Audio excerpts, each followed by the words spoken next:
अति कम समय रे बनी पारुथिबा एही ब्रेकफास्ट रेसिपी खाइबा पई जेतिकी सुआदिया लागे बनैबा पई सेतिकी कम समय मध्ये लागे। ताहाले चलंतु स्टार्ट करिबा आजिर रेसिपी। प्रथमे मु रसुण 15 रु 20 टे नेइकिरी तेल रे देइकिरी भाजी नेइची। गैस को स्लो फ्लेम रे रखिकिरी रसुण रो कलर चेंज होबा पर्यंत टिके भाजी नेबे। 1 ରୁ 2 मिनिट रसुण को भाजी नबा परे रसुण रो कलर चेंज हेई गलानी। एबे सेही रसुण को काढी नेबे। मु एठारे रसुण तक गोटे जगह रे काढी नेइची। एबे गोटे स्पून नेइकिरी रसुण को स्पून द्वारा खंड खंड छोट छोट करि नउची। भाजीबा टाइम रे रसुण सिजी भी जाईची तो सहज रे खंड खंड हेई जिवो। एई परि भाबरे देखंतु मु एठारे रसुण को स्पून द्वारा एई हिसाब रे छोट छोट करि नेइची। रसुण भल से गुंड हो जावा परे सही जगार मुझे 2 चम्मच बटर देइछि। आपण जदि अधिका बटर नबा पई चाहिबे ताहले अधिका मध्ये नै परिबे किंबा ब्रेड जेतिकी यूज करिवे सही हिसाब रे बटर देखिकिरी तार परिमाण नेबे।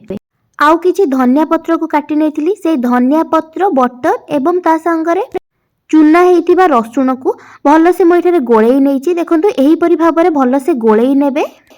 मु एबे भल से गोळेई सारिबा परे मु एथिरे आउ चिली फ्लेक्स ऐड करिछि। आपण जदि चाहिबे चिली फ्लेक्स ऐड करि परिबे न हेले मध्ये स्किप करि देले मध्ये चलिबो।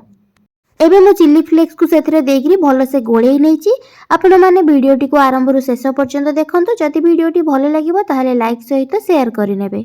आउ जदि मो चैनल रे नुआ थिबे ताहले सब्सक्राइब मध्ये करि देबे। सब्सक्राइब करिया सहित पाखरे थिबा छोटो बेल आइकन को क्लिक करि देबे जहा द्वारा मु नेक्स्ट जहा भी वीडियो अपलोड करिवि ताहार नोटिफिकेशन आपनको फोन को आसी जिवो। एबे मु गोटी गोटी करी ब्रेड रे स्लाइस आनी तार ऊपर स्पून द्वारा गोळेई की रखिथिबा बटर एवं गार्लिक को भल से लगेई दउची। चारि एडु को साइज करिकिरी भल से लगेई दउची। आपण जेतिकी ब्रेड रे लगेबा कथा सेही हिसाब रे लगेई देबे। मु एठी गोटी गोटी करी 6-7 टी ब्रेड रे लगेई देइची। एबे मु गोटे तावा गरम करि नेइची। तावा गरम हेई सारिबा परे सेथिरे मु गोटे चम्मच बटर देइची।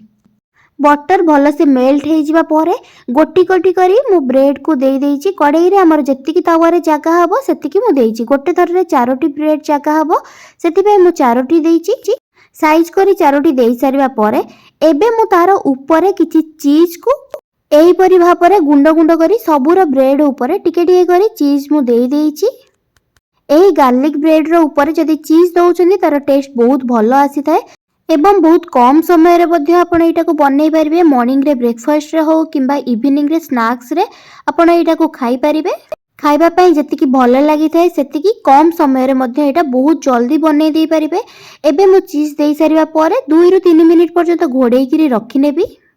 गैस को स्लो फ्लेम रे रखि किरी घोड़ेई किरी रखि नेबे। मु 2 ରୁ 3 मिनिट परे काढी नेइची। देखंतु देखिबा पई केते सुंदर देखा जाउची। खाइबा पई मध्ये सेतिकी भल लागि थाए। आशा करूची कि वीडियोटी आपनको भल लागिथिबो। रहूची नमस्कार।